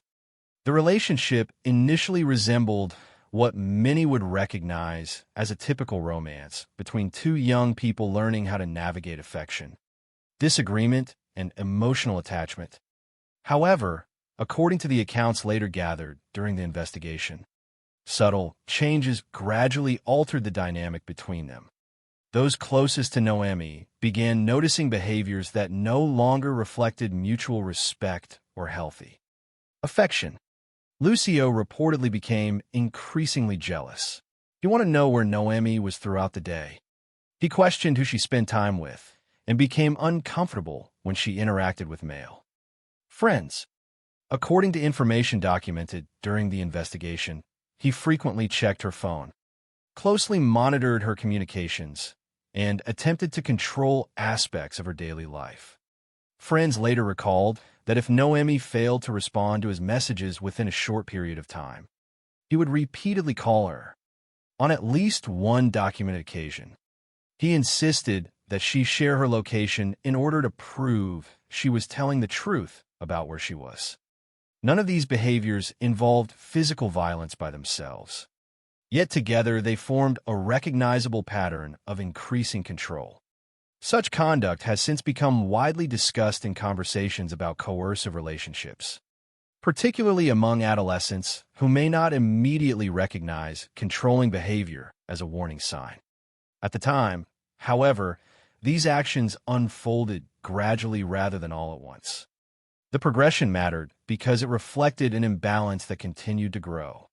According to the material later presented during the investigation, Lucio's jealousy was no longer limited to emotional insecurity. Instead, it increasingly influenced Noemi's freedom to make ordinary decisions about her friendships and daily activities. Family members observed that she appeared under growing pressure. The relationship was no longer simply about two teenagers spending time together. It had become characterized by demands, monitoring, and possessiveness. Those closest to Noemi grew increasingly concerned that she was losing the ability to make independent choices without fearing Lucio's reaction. As the months passed, the situation reportedly escalated beyond controlling behavior. According to statements provided by Noemi's family and reflected in the investigative record, physical violence entered the relationship during the middle of 2017. Her relatives began noticing injuries that could not easily be explained away. Bruises appeared on her face. Marks became visible around her wrists. Additional bruising was observed on her arms. Initially, Noemi attempted to reassure those around her by saying she had fallen. Such explanations often arise in situations where victims are frightened, embarrassed, or hopeful that the violence will stop without outside intervention. Later, however, she reportedly admitted the truth to her family. According to her mother's account, Lucio had assaulted her. The reported incidents included slapping, choking, pushing her to the ground, and threatening to kill her if she ever attempted to end the relationship. These allegations profoundly changed the family's understanding of what Noemi was experiencing. What had first appeared to be an unhealthy teenage romance now presented itself as something far more dangerous. Noemi's mother, Immaculata, did not remain silent after learning about the violence. According to the documented information surrounding the case, she repeatedly urged her daughter to leave the relationship. Like many parents confronting abusive situations involving their children, she faced the painful reality that concern alone could not immediately change Noemi's decisions. Emotional attachment often makes abusive relationships extraordinarily difficult to leave, particularly for young people experiencing first love. Victims may hope the abusive partner will change, fear further violence if they attempt to leave, or struggle to imagine life outside the relationship despite recognizing its dangers. Although these broader dynamics have been examined extensively by experts, the documented facts of Noemi's case show that her mother recognized the seriousness of the situation well before September 2017. Concern eventually became action. Immaculata reported Lucio's violent behavior to law enforcement on 2 separate occasions. In addition to those reports, legal proceedings were initiated to examine Lucio's family environment through civil channels. These actions demonstrated that the concerns had moved beyond private family discussions and entered the attention of public authorities. The reports documented allegations of abuse before Noemi disappeared. However, despite those warnings, no intervention ultimately prevented the relationship from continuing. Noemi continued seeing Lucio, and the relationship remained active during the weeks leading up to her disappearance. This sequence of events would later become one of the most intensely debated aspects of the case. Throughout Italy, public discussion increasingly focused not only on the homicide itself, but also on whether opportunities for earlier intervention had existed. The questions raised after the murder were difficult and often emotional. Could stronger protective measures have been implemented? Were the warning signs sufficiently recognized? Could the documented reports have changed the outcome if different actions had been taken? While the criminal investigation primarily sought to determine responsibility for Noemi's death, the broader public conversation expanded into an examination of how institutions respond when adolescents report or display signs of abuse within intimate relationships. Regardless of those wider debates, one fact remained undisputed. Concerns about Lucio's behavior had been formally communicated before Noemi disappeared. By the end of August 2017, according to the investigative reconstruction, the relationship had deteriorated further. Noemi reportedly confided in friends as she was frightened and wanted to end the relationship. She no longer viewed the future with Lucio as something she wished to continue. Yet ending an abusive relationship is often one of the most dangerous moments because it challenges the control that the abusive partner has established. Prosecutors would later argue that this dynamic became central to understanding what followed.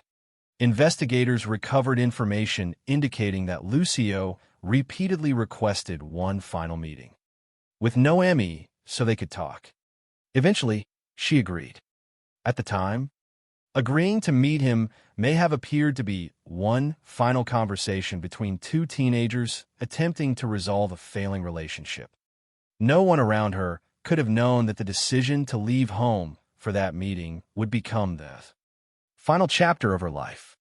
On the morning of September 3rd, 2017, Noemi told her mother she was going out to meet Lucio and would be gone only a short time. She left wearing casual clothes and carrying her phone, expecting, according to the known facts, to spend time with the person who had become both her boyfriend and the source of growing fear. Surveillance cameras later confirmed her movement toward the location where Lucio was waiting. It would be the last confirmed sighting of Noemi alive, marking the end of the ordinary life she had known and the beginning of an investigation that would forever change how Italy viewed the hidden dangers of abusive relationships among teenagers. As the relationship entered its final weeks, the concern surrounding Noemi Durini was no longer limited to occasional disagreements between 2 teenagers. according to the documented accounts provided by her family and reflected in the investigation. The atmosphere surrounding the relationship had become increasingly defined by fear, uncertainty, and emotional pressure. The transformation had not occurred overnight. Instead, it followed a gradual progression in which controlling behavior became normalized before physical violence emerged. By the late summer of 2017, those closest to Noemi had become convinced that what she was experiencing could no longer be dismissed as the ordinary turbulence of adolescent romance. The warning signs had accumulated over time. Reports of jealousy had been followed by increasingly restrictive behavior. Injuries had appeared more than once. Her mother had already sought help from authorities, believing that official intervention might prevent the situation from escalating further. Despite those efforts, the relationship continued. This continuation would later become one of the central themes discussed after Noemi's death. Looking back through the timeline reconstructed by investigators, the progression appeared painfully consistent.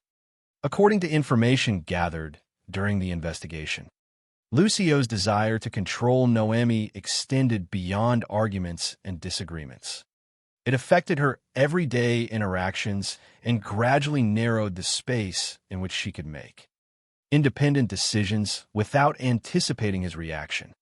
Friends described how quickly his mood could change if messages went unanswered or if he believed. She had spent time with people he disapproved of. Even ordinary teenage activities became potential sources of conflict. The repeated checking of her phone, the demands to know her location, and the objections to male friendships collectively reflected a relationship in which trust had steadily been replaced by surveillance. These details later assumed considerable importance because they helped investigators and prosecutors explain that the violence did not emerge suddenly on September 3rd. Instead, the homicide occurred within the context of an already documented pattern of coercive behavior. For Noemi herself, the emotional consequences of that environment were becoming increasingly visible. According to the available information, she had begun confiding in friends that she was afraid. Fear changes the way ordinary decisions are made. A simple conversation becomes something to rehearse mentally beforehand. A delayed text message becomes a source of anxiety. The possibility of ending a relationship becomes intertwined with concern about how the other person might react. While the investigation could reconstruct only those facts supported by evidence, the documented statements indicating that Noemi wanted to end the relationship became especially significant. They provided important context for the prosecution's theory regarding motive. Prosecutors concluded that Lucio could not accept the end of the relationship and that the desire to maintain control became a central factor in what followed. During the final days of August 2017, according to the investigation, Lucio repeatedly asked Noemi to meet with him one more time. The requests were presented as an opportunity to talk. Such requests are not uncommon when relationships are ending, particularly among young couples struggling to accept separation. Eventually, Noemi agreed to meet him. The available evidence does not suggest that anyone around her anticipated the outcome that would follow. To her family, it appeared to be another meeting with a boyfriend whose relationship they had long opposed. To investigators reconstructing events afterward, it became the beginning of the final sequence that would ultimately lead to one of Italy's most widely discussed homicide cases involving teenagers. On the morning of September 3rd, Noemi left home after telling her mother she was going to meet Lucio. According to the information contained within the case record, she expected to be away only briefly. She left wearing everyday clothing and carrying her mobile phone, believing she was going to see someone she had known for months. Surveillance cameras later confirmed her movements toward the location where Lucio was waiting. Those recordings established the last confirmed moments in which Noemi was seen alive. They became an important element in the investigative timeline because they helped establish both her final known movements and the fact that she had gone to meet Lucio voluntarily. After that point, the reconstruction of events relied upon the confession, forensic findings, and other evidence collected during the investigation. According to the prosecution's reconstruction, the two teenagers traveled together to a rural agricultural area near Castigliano del Capo. The location was isolated, with few people likely to witness what occurred there. Investigators concluded that an argument developed between them.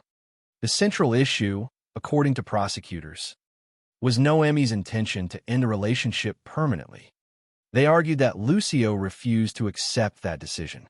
What began as a meeting intended to discuss the future of their relationship instead became the scene of fatal violence. According to the findings presented during the legal proceedings, Lucio attacked Noemi, causing severe injuries. Prosecutors stated that he struck her with a large stone before stabbing her. The subsequent forensic examination documented extensive trauma, including injuries to the head and neck, as well as stab wounds and other signs of physical assault. These findings established that the violence involved multiple acts rather than a single injury. The medical evidence later played a decisive role in evaluating Lucio's own account of the crime. Initially, he attempted to minimize what had happened by claiming that he had stabbed Noemi only once. The forensic examination demonstrated that the circumstances were considerably more severe. After the assault, according to the investigative reconstruction, Lucio concealed Noemi's body beneath layers of earth, branches, and numerous heavy stones. Investigators concluded that the arrangement was intended to prevent discovery for as long as possible. When police eventually recovered the body following Lucio's confession, they were required to remove the heavy stones individually before reaching the concealed grave. The effort necessary to recover Noemi's body also contributed to later public discussion regarding whether another person might have assisted in concealing the crime. Those questions would continue throughout portions of the investigation. Although no additional individual was ultimately convicted, the autopsy introduced one of the most disturbing findings of the entire case. Medical experts concluded that Noemi showed signs indicating she was still alive when she was buried beneath the stones and soil. Her cause of death was determined to be asphyxiation resulting from being buried after sustaining the earlier injuries. This conclusion fundamentally shaped public reaction across Italy. The brutality of the homicide extended beyond the assault itself and became one of the principal reasons the case generated such widespread outrage. It also reinforced the prosecution's description of the crime as one involving extraordinary violence arising from possessiveness and refusal to accept the end of a relationship. While these conclusions emerged only after careful forensic examination, Noemi's family had already endured days of agonizing uncertainty before learning the truth. During the period immediately following her disappearance, they searched for explanations that did not involve the possibility of murder, because Noemi had occasionally left home after disagreements in the past. Relatives initially hoped that this disappearance might also end with her safe return. As each day passed without contact, however, that hope steadily diminished. By September 6th, the family formally reported her missing, prompting authorities to begin a broader search effort involving officers, volunteers, search dogs, helicopters, and appeals through the media. Throughout that period, Lucio remained publicly involved in the search, while simultaneously providing investigators with statements that later proved inconsistent. Those contradictions gradually redirected the investigation toward the person who had last been seen. With Noemi, the eventual confession on September 13th ended the uncertainty surrounding her whereabouts. But it also transformed the investigation into an examination of every stage of the relationship that had preceded the killing. Investigators sought to understand not only how Noemi died, but but also how a documented pattern of jealousy, control, intimidation, and violence had escalated until it culminated in irreversible tragedy. In doing so, they reconstructed a sequence of events that extended far beyond the final meeting in the countryside, revealing months of warning signs that, although recognized by those closest to Noemi, ultimately failed to prevent the loss of a 16-year-old girl whose story would become a lasting reminder of the devastating consequences that can follow when abusive relationships continue to escalate unchecked. The story of Noemi Durini cannot be understood solely by examining the events of September 3, 2017.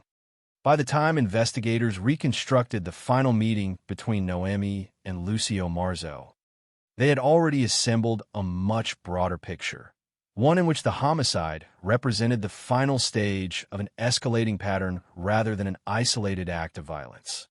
The documented history of the relationship became essential to understanding why prosecutors described the crime as one rooted in possession and control rather than a sudden loss of temper. According to the evidence presented during the investigation, the warning signs had appeared months before Noemi disappeared. Jealousy had gradually evolved into surveillance, surveillance into intimidation, and intimidation into physical violence. The reports made by Noemi's family demonstrated that these developments were not hidden entirely from those around her. Her mother recognized that something was seriously wrong and attempted to intervene through conversations with her daughter, as well as formal complaints to law enforcement. Those efforts reflected the difficult position many families face when watching someone they love remain emotionally attached to a relationship that has become increasingly dangerous. Parents may recognize the risks, but they cannot always control the decisions of their children, particularly during adolescence, when emotional independence often develops more quickly than the ability to recognize patterns of manipulation. The case therefore became a painful illustration of how abusive relationships among young people can develop behind the appearance of an ordinary romance. In retrospect, each documented incident appeared to form part of a continuous chain. The controlling behavior described by friends and family no longer seemed like isolated disagreements. The bruises noticed by relatives no longer appeared accidental. The threats reportedly made by Lucio acquired far greater significance after the fatal outcome. Yet before the tragedy, each event existed within the uncertainty of everyday life, where families, authorities, and even victims themselves often struggle to determine how serious a situation has become. This tension between hindsight and lived experience became one of the defining features of public discussion following Noemi's death. Many observers asked whether stronger intervention might have prevented the homicide. Others emphasized the practical and legal difficulties involved in responding to abusive behavior involving minors. Regardless of differing opinions, one fact remained central throughout the debate. Documented concerns had existed before the killing occurred. As prosecutors continued examining the evidence, they concluded that the immediate trigger for the violence was Noemi's decision to end the relationship.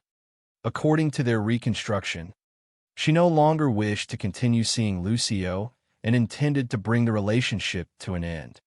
The prosecution argued that Lucio was unwilling to accept that decision. Their interpretation placed the homicide within the broader context of gender-based violence, characterized by possessiveness and a refusal to accept rejection. This interpretation was consistent with the documented pattern of controlling behavior that had preceded the crime.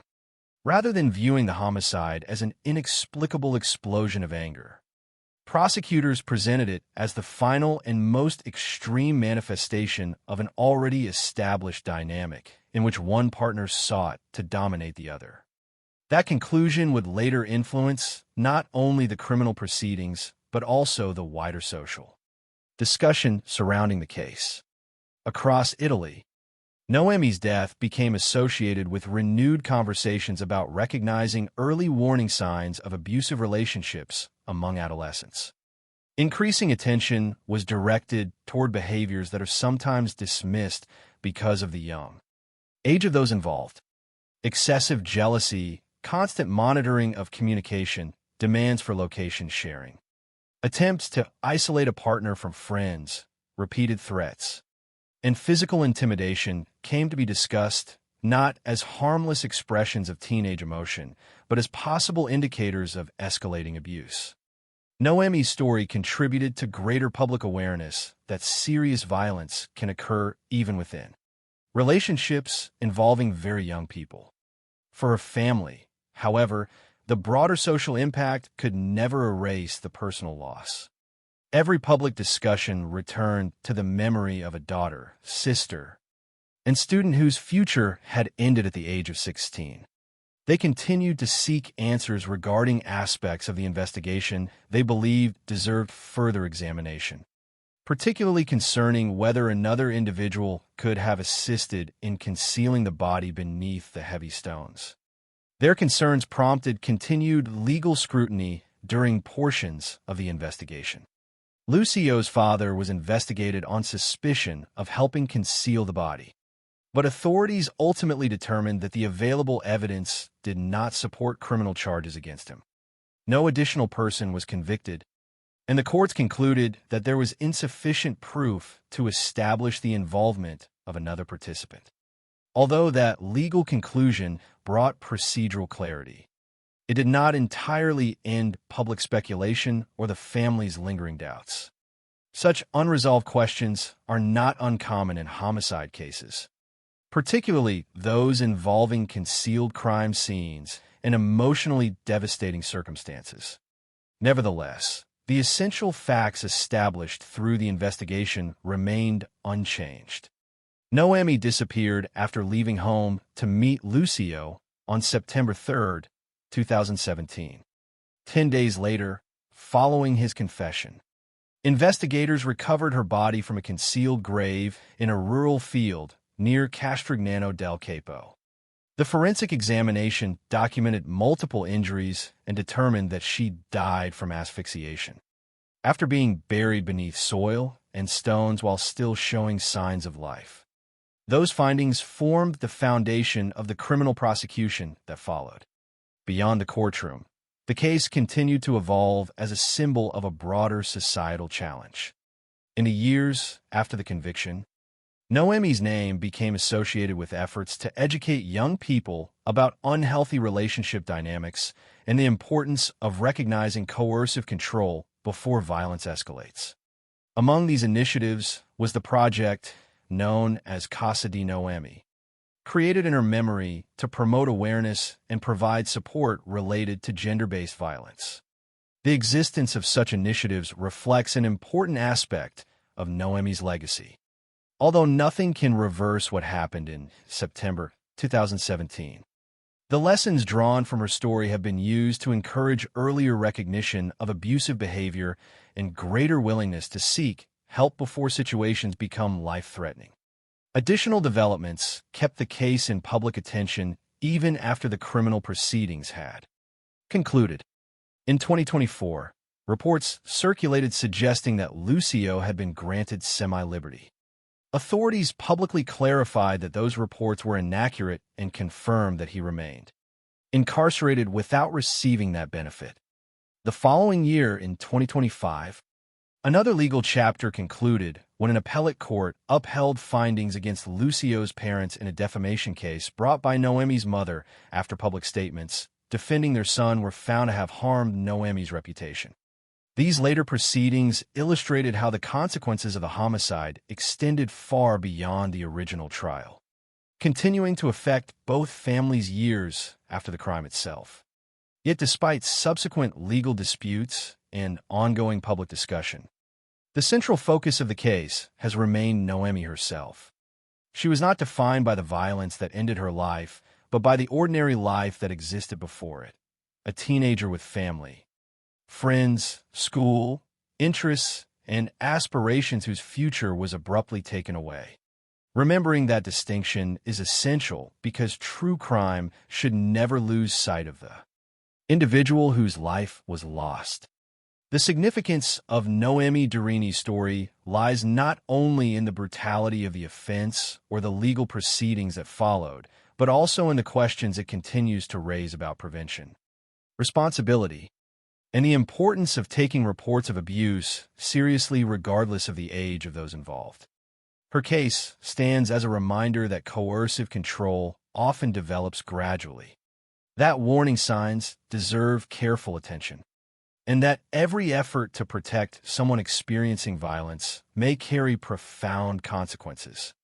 Those enduring lessons would shape the investigation, the courtroom arguments, and the national conversation that followed, ultimately ensuring that Noemi's name would be remembered not simply as part of a criminal case, but as a lasting call to recognize and confront the realities of abusive relationships before they result in irreversible tragedy.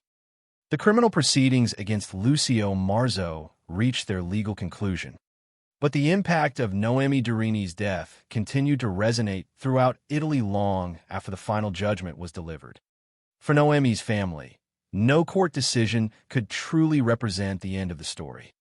A judicial verdict can determine responsibility, impose punishment, and establish the official record of what occurred, but it cannot restore a daughter, a sister, or the future that disappeared on September 3rd, 2017. The years that followed demonstrated that the consequences of the case extended far beyond the courtroom, influencing public debate, legal discussions, community initiatives, and national awareness about violence within teenage relationships. Noemi's name gradually became associated not only with a tragic homicide, but also with broader efforts to recognize the warning signs of abusive behavior before they escalate into irreversible violence. One of the most painful aspects of the case remained the knowledge that concerns had been raised before the crime occurred, throughout the investigation and the subsequent legal proceedings. It became firmly established that Noemi's mother had repeatedly sought help. According to the documented record, she had reported Lucio's violent behavior to law enforcement on 2 separate occasions, while civil proceedings had also examined his family environment. Those actions reflected a parent attempting to protect her daughter after recognizing patterns of intimidation and abuse. Yet despite those efforts, the relationship continued, and the fatal meeting on September 3rd ultimately took place. After the conviction, this sequence of events became central to public reflection across Italy. The discussion no longer focused solely on what happened in the rural field near Castigliano del Capo. Instead, many observers began asking whether warning signs in abusive teenage relationships receive sufficient attention and whether earlier intervention could prevent similar tragedies in the future. Although such questions cannot alter the outcome of Noemi's case, they became an important part of its lasting legacy. The conversation extended into schools, communities, and organizations working to educate young people about unhealthy relationship dynamics. Behaviors that had once been dismissed by some as expressions of youthful jealousy increasingly came to be recognized as potential indicators of coercive control. According to the documented facts presented during the investigation, Lucio repeatedly monitored Noemi's communications, demanded information about her whereabouts, objected to her speaking with male friends, and exercised increasing control over her daily life before the violence escalated physically. After the case became widely known, these behaviors were discussed not as isolated incidents, but as warning signs that deserve careful attention. The public increasingly recognized that abuse often develops gradually rather than appearing suddenly. It frequently begins with possessiveness, surveillance, emotional manipulation, or intimidation before progressing toward physical violence. Noemi's case became one of the examples frequently referenced in conversations about recognizing those early stages before they become life-threatening. Her family's determination to preserve Noemi's memory also contributed to this broader awareness. Rather than allowing her story to remain defined solely by the circumstances of her death, efforts emerged to ensure that her experience might help protect others. Among these initiatives was the project known as Casa de Noemi, created in her memory to raise awareness about gender-based violence and support preventive efforts within the community. The project reflected an important principle shared by many families affected by violent crime. While the past cannot be changed, the memory of the victim can be used to encourage greater understanding and potentially save lives in the future. By associating Noemi's name with education and prevention rather than only tragedy, supporters sought to transform unimaginable personal loss into a lasting contribution to public awareness. The legal story itself continued developing even after the criminal conviction had become final. In 2024, reports circulated suggesting that Lucio had received semi-liberty, leading to renewed public attention surrounding the case. Those reports generated concern among many people who remembered the details of the homicide and questioned whether the sentence was being reduced. Italian authorities publicly clarified the situation, confirming that the reports were inaccurate and stating that Lucio remained incarcerated without receiving the reported benefit. The clarification demonstrated how closely the public continued following developments related to the case years after the original trial had concluded. The interest reflected not only the shocking nature of the homicide, but also the symbolic importance the case had acquired within Italian society. Another legal development followed in 2025, involving a dispute separate from the homicide prosecution itself. According to the documented information, Noemi's mother brought a defamation case after Lucio's parents made public statements defending their son that were found to have harmed Noemi's reputation. An appellate court ultimately confirmed their responsibility in that matter. Although this proceeding did not concern the facts of the homicide directly, it illustrated how the emotional and legal consequences of the crime continued affecting both families many years later. Public criminal cases often generate prolonged disputes extending beyond the original verdict, particularly when relatives continue expressing conflicting interpretations through the media. Even after the criminal responsibility for the homicide had been firmly established by the courts, tensions between the families remained unresolved. Throughout those later years, however, the essential facts determined during the investigation remained unchanged. Noemi had been 16 years old. She had entered a relationship that, according to documented evidence, became increasingly characterized by jealousy, coercive control, threats, and physical violence. Her mother had reported those concerns before the homicide. On September 3, 2017, Noemi left home to meet Lucio, intending to spend only a short time with him. She never returned. Following 10 days of uncertainty, Lucio confessed on September 13th and guided investigators to the concealed burial site near Castignano del Capo. Forensic experts documented multiple injuries and concluded that Noemi died from asphyxiation after being buried beneath soil and heavy stones while still showing signs of life. The juvenile court in Lecce found Lucio guilty and sentenced him to 18 years and 8 months imprisonment. A judgment later upheld on appeal in June 2019. Those facts remain the official foundation upon which the case is understood. Beyond the legal record, however, Noemi's story carries lessons that continue to resonate. One of the most significant is the importance of recognizing that abusive relationships can exist, even among very young people. Age alone does not prevent patterns of domination, intimidation, or violence from developing. Another lesson concerns the difficulty many victims experience when attempting to leave controlling relationships. According to the prosecution's reconstruction, Noemi wanted to end the relationship, but encountered increasing resistance from someone unwilling to accept her decision. That dynamic has since been discussed extensively by professionals working in the fields of domestic violence prevention and victim support. The case also highlighted the emotional burden carried by families attempting to intervene before tragedy occurs. Noemi's mother recognized the danger, encouraged her daughter to leave the relationship, and sought assistance from authorities. Her actions demonstrated concern rather than indifference. Yet they ultimately proved insufficient to prevent the outcome. This painful reality has become one of the most frequently discussed aspects of the case because it illustrates the challenges families may face when trying to protect loved ones involved in abusive relationships.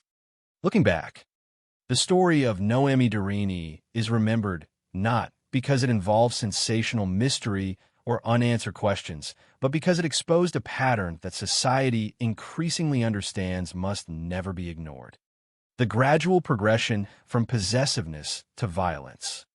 The repeated warnings that preceded the crime, the devastating consequences of coercive control, and the enduring grief left behind all contribute to the significance of her story. Noemi should be remembered first as a 16-year-old girl with a family, friends, dreams, and a future that was taken from her, not merely as the victim of a notorious criminal case. The legal proceedings established accountability, but her legacy reaches beyond the courtroom.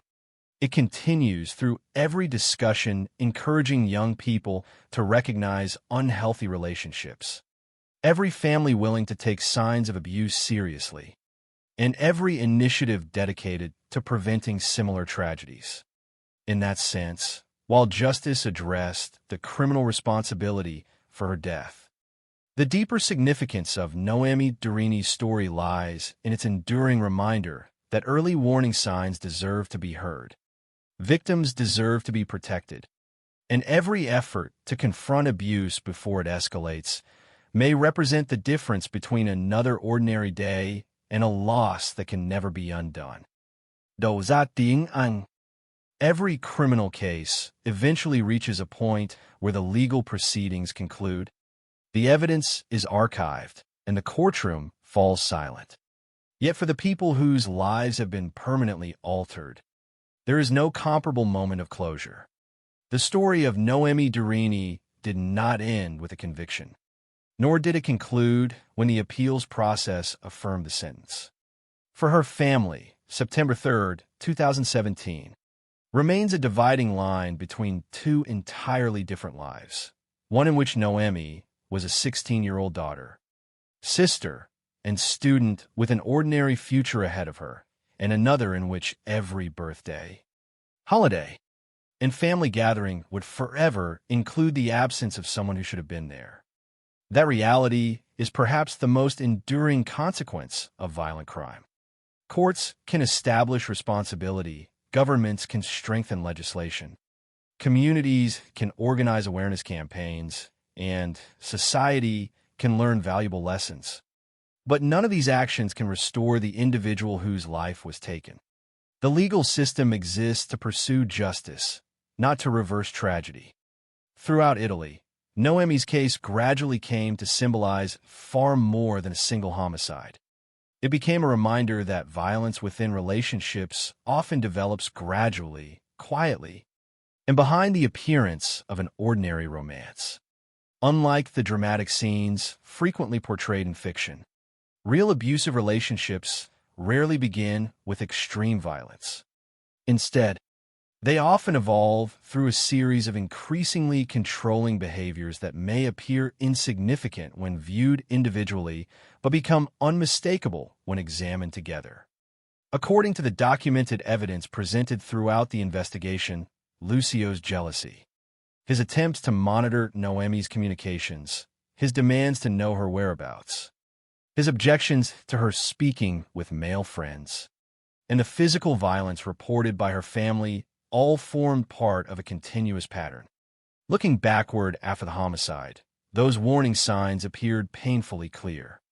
Yet one of the difficult realities illustrated by this case is that recognizing danger while it is unfolding is often far more complicated than recognizing it afterward. Victims themselves may hope the behavior will improve. Families may struggle to persuade loved ones to leave unhealthy relationships. Authorities must balance legal standards with preventive action.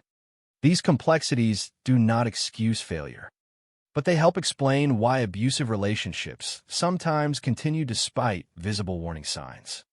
The public discussion that followed Noemi's death increasingly focused on these early indicators, rather than solely on the crime itself. Across Italy, educators, community organizations, and advocates against gender-based violence emphasize the importance of identifying controlling behavior before it escalates into physical harm. The lesson was not that every jealous partner becomes a killer. Rather, it was that repeated patterns of intimidation, coercion, threats, isolation, and violence should never be dismissed simply because those involved are young.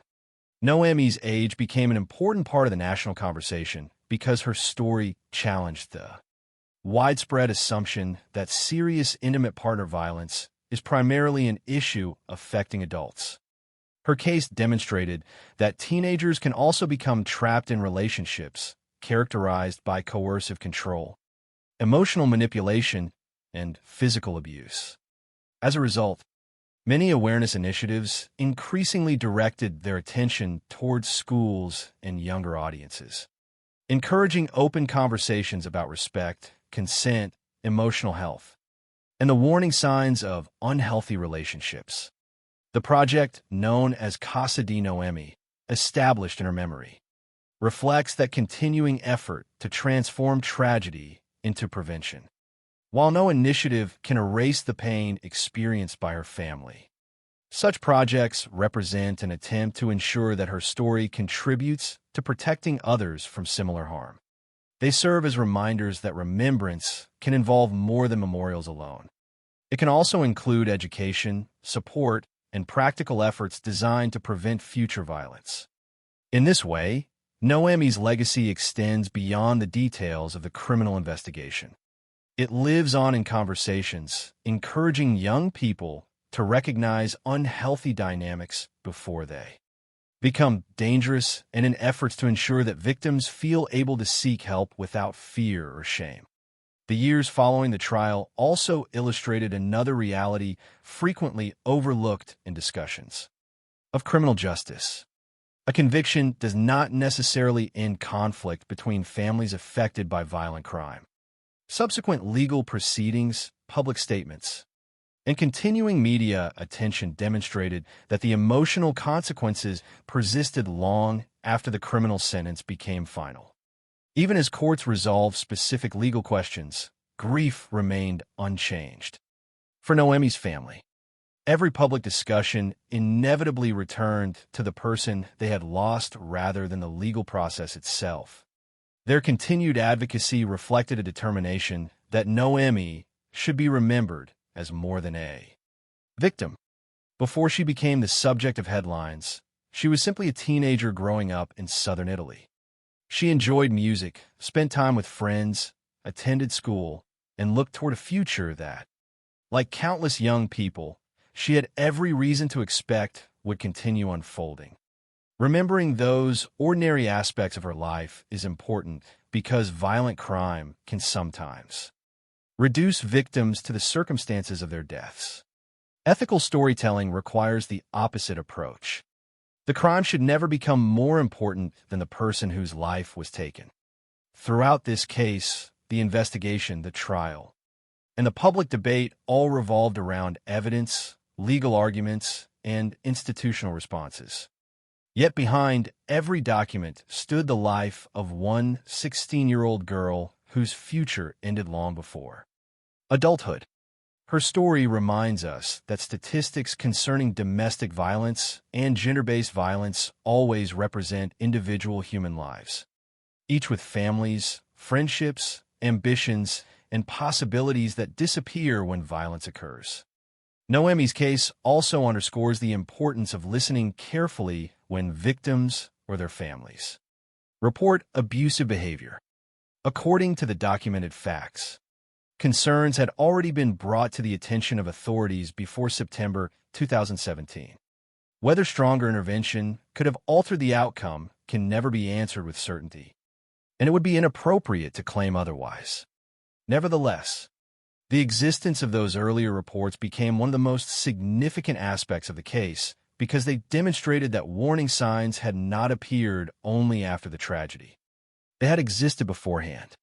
That realization continues to influence discussions about institutional responses to reports of abuse, particularly when the individuals involved are minors. While legal systems differ from country to country, the broader principle emerging from Noemi's story is universal. Allegations of repeated violence and coercive control deserve careful attention because they may represent the early stages of escalating danger. At the same time, the case illustrates the limits of hindsight. After a tragedy occurs, every missed opportunity appears obvious. Beforehand, decisions are made amid uncertainty, incomplete information, and competing legal considerations. Understanding that distinction is essential for anyone seeking to learn from cases like this one. The goal should not be to assign simplistic blame for every decision made before the homicide, but to identify practical ways in which future interventions might become more effective. That perspective has guided many of the awareness efforts inspired by Noemi's memory. Rather than dwelling solely on the horrific details of the crime, they encourage earlier recognition, healthier relationship education, and stronger support for those experiencing abuse. Ultimately, the story of Noemi Durini is not remembered because of sensationalism or mystery. It is remembered because it revealed how patterns of control, intimidation, and violence can gradually intensify until they culminate in irreversible loss. It demonstrated that abusive relationships are not confined to adulthood, that families often recognize danger long before outsiders do, and that taking early warning signs seriously may offer the greatest opportunity to prevent future tragedies. Above all, it reminds us that every victim deserves to be remembered first for the life they lived rather than the violence that ended it. Noemi was not defined by court records, forensic reports, or newspaper headlines. She was a daughter, a sister, a friend, and a young woman whose life ended at 16. The criminal justice system established accountability for her death, but her lasting legacy lies elsewhere in the conversations her story continues to inspire, in the awareness it has brought to the realities of coercive control among young couples, and in the hope that greater understanding, earlier intervention, and continued education may help ensure that fewer families experience the unimaginable grief that forever changed the lives of those who loved Noemi Durini. Noemi Durini's story ultimately leaves behind a question that reaches far beyond the boundaries of one criminal investigation. How many tragedies begin with warning signs that are visible but not fully understood until it is too late? The legal proceedings established responsibility. The courts delivered their verdict. And the official record now documents the events that unfolded during September 2017. Yet the deeper importance of this case lies not in its place within legal history, but in the lessons it continues to offer about human relationships, responsibility, and the value of recognizing danger before violence becomes irreversible. Throughout the investigation, prosecutors described the homicide as an act rooted in possession and control rather than a sudden, inexplicable explosion of anger. That conclusion reflected months of documented behavior that preceded the crime. The reports submitted by Noemi's mother, the accounts of repeated jealousy, the allegations of physical assaults, and the evidence that Noemi wanted to end the relationship together formed a consistent narrative showing that the fatal attack did not emerge from nowhere. Instead, it represented the final escalation of a pattern that had already become increasingly dangerous. This distinction is important because it shifts attention away from the myth of unpredictable violence and toward the reality that abusive relationships often evolve step by step. Understanding those stages may be one of the most valuable legacies left by Noemi's case. Looking back, many people naturally ask whether the outcome could have been prevented. That question is understandable, especially considering that concerns had been reported before the homicide occurred. However, certainty is impossible when discussing events that never happened. History cannot be rewritten through hindsight. What can be learned, however, is that every documented report of violence deserves careful consideration. Every allegation should be examined thoroughly. Every victim who expresses fear should be heard with seriousness and respect. No legal system can guarantee that every tragedy will be prevented, but every effort to recognize escalating abuse increases the possibility that intervention may occur before irreversible harm is done. That principle has become one of the enduring messages associated with Noemi's memory. Her story has encouraged conversations not only within Italy, but also among professionals, educators, and families who seek to understand how controlling relationships develop and how they might be interrupted before reaching a fatal conclusion. Another lasting lesson concerns the nature of coercive control itself. Popular culture sometimes portrays abusive relationships as being defined only by physical violence. In reality, physical assault is often preceded by emotional manipulation, isolation, intimidation, surveillance, and repeated attempts to dominate another person's choices. According to the documented information presented during the investigation, Lucio's behavior allegedly included monitoring Noemi's communications, demanding to know her location, objecting to her interactions with male friends, and exercising increasing control over her daily life before the relationship became physically violent. These behaviors, viewed separately, may appear less dramatic than the crime that ultimately followed. Viewed together, however, they reveal a progressive pattern of domination. Recognizing that progression has become one of the central educational themes emerging from the case. It reminds young people that respect, trust, and personal freedom are essential components of healthy relationships, while fear, intimidation, and constant control should never be accepted as expressions of love. Noemi's case also illustrates the difficult position faced by families who recognize danger, but cannot completely control the choices of those they love. Her mother attempted to persuade her daughter to leave the relationship. She reported Lucio's behavior to the authorities and sought legal intervention.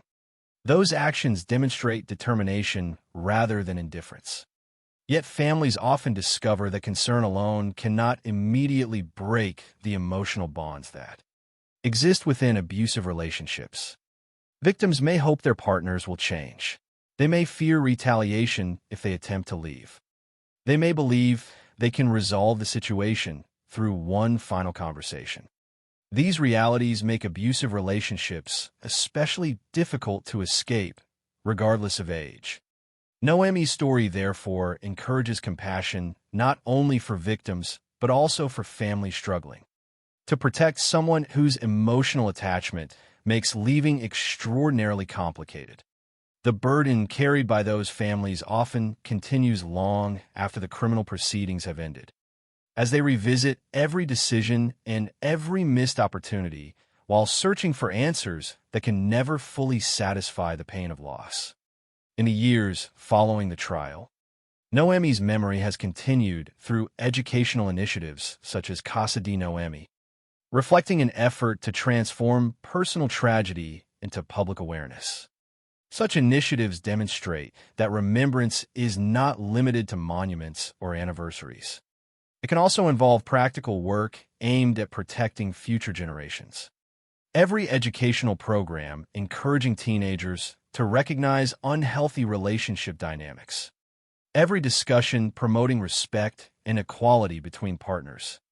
And every resource made available to someone experiencing abuse contributes to a legacy built not upon the violence itself, but upon the determination to prevent similar suffering.